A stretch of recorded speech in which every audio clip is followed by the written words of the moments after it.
Hello.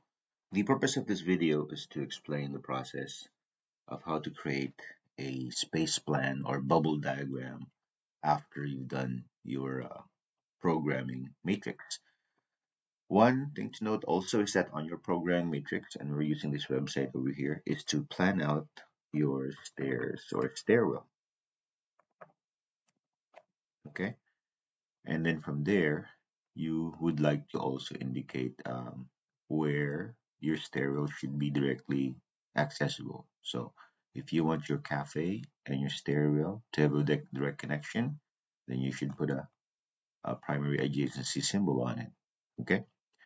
And then you're going to print or post this so that you can see it in front of you.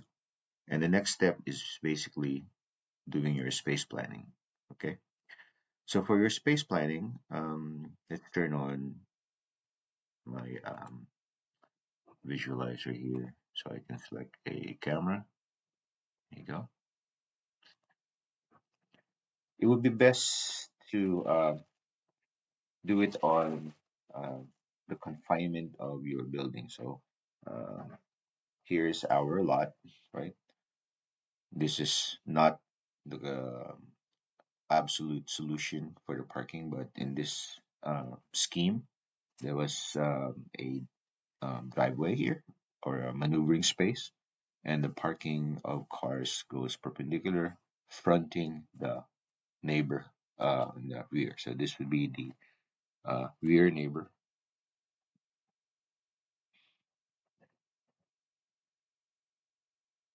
and then this would be the front,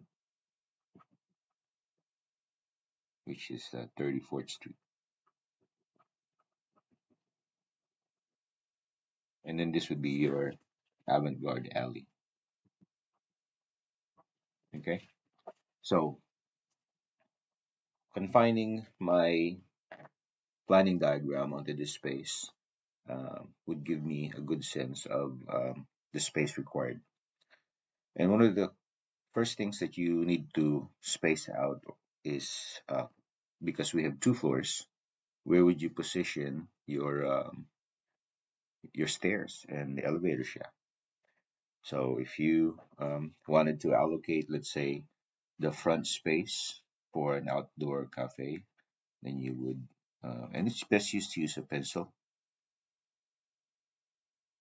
Whoa, my pencil broke. So that's my outdoor cafe.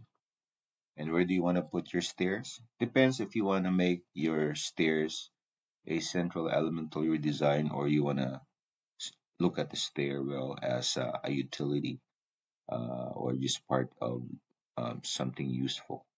So you may put it on this side, and center, whatever. So, but it's all up to you. So I'm gonna space this stairwell here, okay? And this is where designers who have been working on floor plans a lot would have a good sense of size because this parking space is 9 feet. Okay, 9 feet. I believe this is 18 or something. Okay, so having known that, that means that if I wanted a 9 foot width stairwell, it should match this width. Okay, so there you have it. And then I would probably want this next space here as part of my cafe. Okay, maybe I want to locate a restroom over here. Okay, maybe I want to locate my ordering stations over here. Maybe I want to put a hallway here and whatever portion you want on this side. Okay, maybe you want to put, and we're not sure whether the kitchen is part of it or whatever. Okay, so once you have that, then you can get a highlighter and put in your directional arrows. So I already have blue here, so I'm gonna put here. Oh, this is where I want a hallway to be. Okay, and then maybe get another highlighter and indicate and overlap at this space here. Okay, well, that's going to be my stairs. Okay, and then all this space here,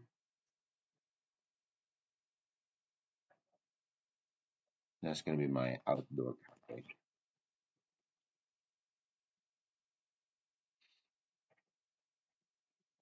Right? So that's what you're going to need to do after you've done your programming matrix. You're going to plan the space, and remember that the reason why we have a stairs is because we have a second floor. Okay, so that means that you have a stairs, and because this is say open to the public, that means that you probably also need to space out an elevator. Okay, an elevator would be needed for buildings that is open to the public, um, to provide access to the second floor to the handicap. Okay, so yeah, so you have, as I've shown you, you have different examples uh, as part of the document I'm giving you here. Very neatly done. There's a hallway you can see here on the blue, and then you have your rooms, okay, or areas planned out. And again, don't forget you have 2 floors to plan out. Here is another one, and confining your plan onto the actual shape of the building is a best solution, just like with what we did. You know, some designers would want to position and put the stairs or the restrooms in AutoCAD first, and then do their space planning, and then do the floor plan. Okay, so when you try to do and locate the stairs, the restrooms, these are typically what we call the core of the building, and this is found mostly in multiple floors where the location of the restrooms are like at the same spot from floor to floor. And that's because it's most logical to have the pipe not go from left to right. Okay. So if you imagine if you have a restroom on the left of the building and then you have a restroom on the right of the building, then you have to travel the pipe going from left to right before going down. So locating the core of the building, the restrooms, exactly in the same spot. Stairwell should be, because you can't have a stair coming from the first to second floor and to the second to the third go onto the other side of the building. So once you locate the core of the building, then you can do a space floor like this. So in your space planning, the elevator and the stairs, wherever you put them, should be on the same spot on the first floor and the second floor because they do not move. These are what we call considered core buildings. So it doesn't matter that this is the correct solution. Your solution is going to be different from mine.